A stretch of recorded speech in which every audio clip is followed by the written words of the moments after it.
আমাদের অনেকের এই মানসিকতা আছে, অন্যের প্রাইভেট বিষয় নিয়ে কখনো আপনি নাক গলাতে পারবেন না, কারো প্রাইভেসিতে আপনি ইন্টারফেয়ার করবেন না, কারো প্রাইভেট স্পেসে আপনি ইন্টারফেয়ার করবেন না। এটা খুব বাজে একটা স্বভাব, এটা ইসলাম হারাম করে দিয়েছে।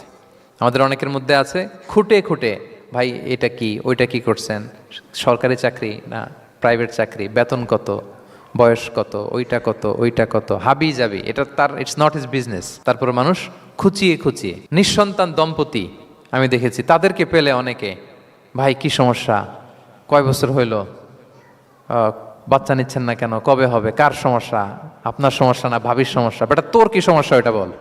একজন নিঃসন্তান দম্পতি তারা কি স্ট্রাগলের মধ্য দিয়ে যায় আপনি জানেন? এটা তার জন্য পরীক্ষা। ওই পরীক্ষার মধ্যে আপনি খুঁচিয়ে খুঁচিয়ে, মানে সে kind of his a gynaecologist, treatment দিচ্ছে, ভাই কি হয়েছে, এইটা ওইটা, তাদেরকে বিব্রত করে একটা পরিস্থিতিতে ফেলা, এম্বারাসিং একটা সিচুয়েশনে ফেলা, এটা হারাম। এই ম্যানারগুলো ইসলাম আমাদেরকে ধরে ধরে শেখায় যে এটা তোমার বিজনেস না, তুমি খুঁচিয়ে খুঁচিয়ে মানুষের ব্যক্তিগত বিষয় যেটাতে সে বিব্রত বোধ করে, এগুলো তুমি জিজ্ঞেস করতে পারো না।